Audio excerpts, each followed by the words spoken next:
محبت کا ایک بہت ہی بھیانک انجام۔ یہ میرے گاؤں کی بالکل ہی سچی کہانی ہے۔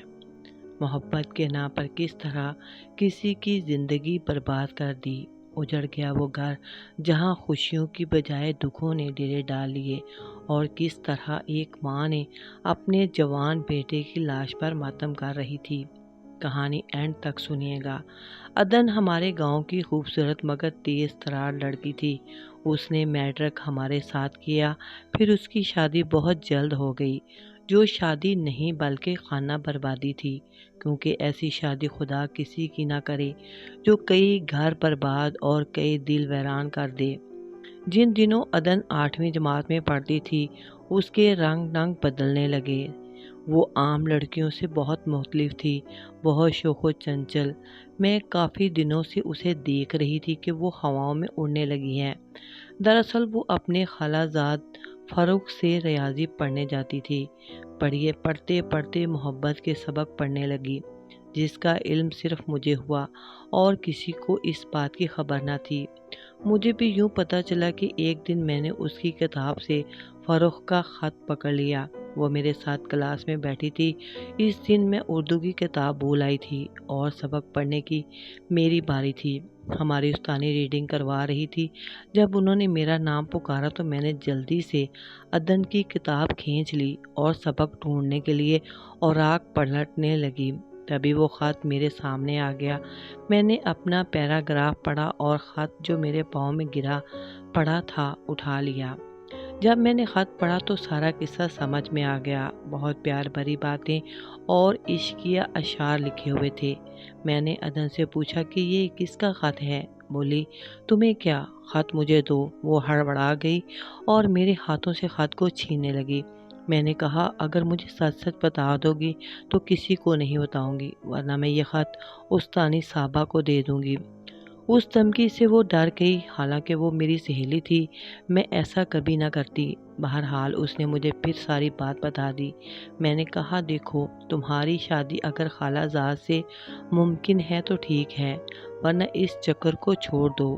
اگر خالہ نے رشتہ نہ لیا تو پھر تمہیں ہی تکلیف ہوگی۔ اس نے کہا، میں اب فاروق کا خیال دل سے نہیں نکال سکتی۔ ہم نے اکٹھے جینے مرنے کی قسمیں کھائی ہیں، اور آخر تک ہماری شادی کیوں نہیں ہوگی؟ وہ کوئی غیر تو نہیں، میری سگی خالہ کا بیٹا ہے، اور ہمارے گھر ساتھ ساتھ ہیں، اور مجھے لگتا ہے کہ میرے گھر والے مان جائیں گے۔ میں اور فاروق ہمیشہ کے لیے ایک ہو جائیں گے۔ یہ سن کر میں خاموش ہو گئی۔ اس کے بعد کیا کچھ ہوا مجھے خبر نہیں۔ میں اس سے نہ پوچھتی اور نہ مجھے بتاتی تھی۔ لیکن ایک روز جب عدن اسکول آئی تو اس کی آنکھیں سوجی ہوئی تھیں، جیسے رو کر آئی ہو۔ میں نے ہمدردی سے اس کے شانے پر ہاتھ رکھا تو وہاں ساون بھادو کی جھڑی لگ گئی۔ میں نے کہا، رونا بند کرو اور مجھے بتاؤ بات کیا ہے؟ بڑی مشکل سے رندے ہوئے گلے سے بولی، امی ابو کی لڑائی ہو گئی ہے، میرے اور فاروق کے رشتے کی وجہ سے۔ امی روٹھ کر پھیکے چلی گئی ہیں اور ابو انہیں طلاق دینے والے ہیں۔ میں نے حیرت سے پوچھا، کس بات پر؟ اس نے بتایا، امی نے ضد کی کہ میں عدن کی شادی فاروق سے ہی کروں گی، جبکہ ابو کہتے ہیں کہ میں نے اپنے بھائی کو زبان دے چکا ہوں اور عدن کی شادی میرے بھتیجے دلاور سے ہوگی۔ میں نے پوچھا، کیا تمہاری امی تمہاری اور فاروق کی محبت سے واقف ہیں؟ اس نے جواب دیا، ہاں، میں نے فاروق کے بارے میں امی کو سب کچھ بتا دیا ہے کہ ہم دونوں ایک دوسرے کو بہت پسند کرتے ہیں اور شادی کرنا چاہتے ہیں، تبھی تو وہ اس رشتے کے لیے خاص طور پر ڈٹ گئی ہیں۔ لیکن ابو کسی طرح مانتے ہی نہیں، یہاں تک کہ نوبت طلاق تک آ گئی ہے۔ وہ کہتے ہیں اگر تم نے لڑکی کو اپنے بھانجے سے بیاہا تو میں تمہیں طلاق دے دوں گا اور شادی میں بھی شامل نہیں ہوں گا۔ عدن کی ماں روٹھ کر ماموں کے یہاں چلی گئی تھی۔ آخر کار ماں کی ہار ہو گئی اور باپ کی جیت، اور ہمارے معاشرے میں عورت کو ہی جھکنا پڑتا ہے۔ عدن کی ماں گھر آ گئی اور شوہر کی دھمکی کے سامنے ہتھیار ڈال دیے۔ عورت ذات تھی، اپنے بچوں کی خاطر سب کچھ کرنے پر تیار ہو گئی۔ عدن کی بری حالت تھی، اسے اپنا چچا زاد دلاور ذرا بھی پسند نہ تھا۔ وہ تو اس رشتے کے طے ہونے پر نہ جیتی تھی اور نہ مرتی تھی، بس یہی کہتی تھی کہ دیکھ لینا روبین میں کیا کرتی ہوں۔ اگر انہوں نے میرے اور فروخت کے ارمانوں کا خون کیا تو میں بھی مزہ چکھا دوں گی۔ وہ بغاوت پر مجبور ہو گئی تھی۔ میں سوچتی تھی کہ یہ بے بس اور مجبور لڑکی بھلا کیا کر سکتی ہے، کسی کو کیا مزہ چکھا سکتی ہے، ایسے ہی فضول باتیں کر کے اپنا غصہ نکالتی ہے۔ جب رخصتی کا وقت آئے گا تو رو دھو کر چپ چاپ رخصت ہو جائے گی اور باقی زندگی مجبوری میں گزار دے گی۔ اور ہوا بھی یہی۔ شادی والے دن وہ دن آ گیا جب عدن دلہن بنی بیٹھی تھی۔ ہمیں بھی دعوت نامہ ملا۔ وہ میری کلاس فیلو اور رازدار بھی تھی، اس لیے میں بھی شادی میں گئی۔ وہ دلہن بنی بیٹھی تھی، سرخ جوڑے میں حور لگ رہی تھی، زیورات میں ڈوبی ہوئی تھی، لیکن اس کے چہرے پر وہ خوشی اور رونق، ارمانوں کی چمک نہیں تھی جو دلہنوں کے چہرے پر ہوتی ہے، کیونکہ یہ شادی اس کی مرضی کے خلاف ہو رہی تھی۔ اس میں اس کی پسند موجود نہیں تھی۔ مجھے اس پر بڑا ترس آیا۔ لگتا تھا کہ جیسے اس کا سامنا کسی ڈریکولا سے ہونے والا ہے، جسے دیکھتے ہی اس کا خون خشک ہو جائے گا اور وہ قفس عنصری سے پرواز کر جائے گی۔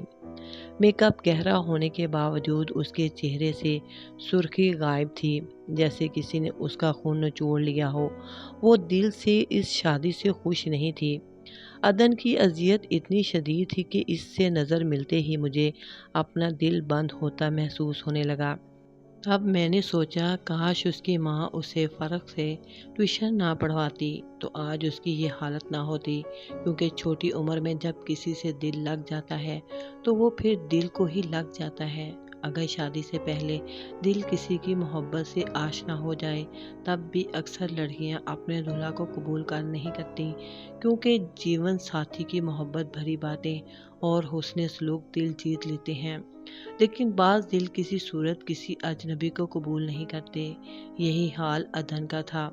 اس کا دولہا اگرچہ اجنبی نہ تھا، لیکن عدن کے دل نے اسے کبھی قبول نہ کیا۔ حالانکہ دلاور ایسا برا بھی نہیں تھا۔ وہ 20 برس کا سیدھا سادہ معصوم سا خوش شکل نوجوان تھا، جو اپنی شادی کے دن اتنا خوش تھا کہ اپنے آپ میں ہی نہیں سما رہا تھا۔ خوشی سے دوستوں کے بیچ چہک رہا تھا اور کہکہے لگا رہا تھا۔ اسے خبر نہ تھی کہ اس کی دلہن اندر بیٹھی اسے سنجوگ پر نہ صرف خون بہا رہی ہے، بلکہ دل ہی دل میں اس کے مرنے کی دعائیں بھی مانگ رہی ہے۔ کیا کوئی دلہن ایسی ہوگی جو آئین شادی والے دن خود کے یا اپنے دلہا کے مرنے کی بد دعا کرے؟ لیکن بعض دلہنیں ایسی ہوتی ہیں جن کو اپنے دل پر قابو نہیں ہوتا، اور عدن بھی انہی میں سے ایک تھی۔ وہ بس روئے جا رہی تھی کیونکہ وہ اپنی آنکھوں کے سامنے اپنی محبت کو کھو بیٹھی تھی۔ وہ زندہ تو ضرور تھی، لیکن ایک لاش کی طرح، اور اس کی طبیعت کچھ ایسی ہٹ درم تھی کہ وہ حالات سے سمجھوتا نہیں کر سکتی تھی اور خلاف مزاج بات پر بھڑک جاتی تھی۔ جو لباس اسے پسند نہ ہوتا کبھی نہ پہنتی تھی۔ اگر تحفے میں کوئی ناپسند چیز ملتی تو وہ اٹھا کر پھینک دیتی، مگر دلاور کوئی تحفہ نہ تھا، سچ مچ کا جیتا جاگتا انسان تھا جو اس کا جیون ساتھی بن چکا تھا، لیکن اسے وہ ہرگز پسند نہ تھا، اس کے ساتھ زندگی گزارنا نہیں چاہتی تھی، اس لیے پہلے دن سے ہی اس نے ان بن ہو گئی۔ بہرحال لڑکے نے یہ سوچ کر فراخ دلی دکھائی کہ نئی دلہن ہے، کیا کہوں، آہستہ آہستہ ٹھیک ہو جائے گی، اور نئی دلہن کا تو سسرال میں دل ہی کم لگتا ہے۔ شاید اسے اپنی ماں بہت زیادہ یاد آ رہی تھی اور گھر والے بھی۔ وقت گزرتا گیا مگر بات بننے کے بجائے بگڑتی چلی گئی۔ کئی بار عدن نے اپنی چچی سے کہا کہ مجھے یہاں نہیں رہنا، مجھے میکے بھجوا دو۔ چچی نے سوچا کہ شروعات میں اکثر لڑکیاں والدین سے جدا ہو کر گھبرا جاتی ہیں، یہ بھی وقت کے ساتھ ٹھیک ہو جائے گی۔ اس نے عدن کو پیار سے تسلی دی اور کہا کہ فکر نہ کرو، میں تمہاری ماں کو بلا کر تمہیں میکے بھجوا دوں گی۔ چچی بہت زیادہ پیار کرنے والی عورت تھی اور دلاور اس کا اکلوتا بیٹا تھا۔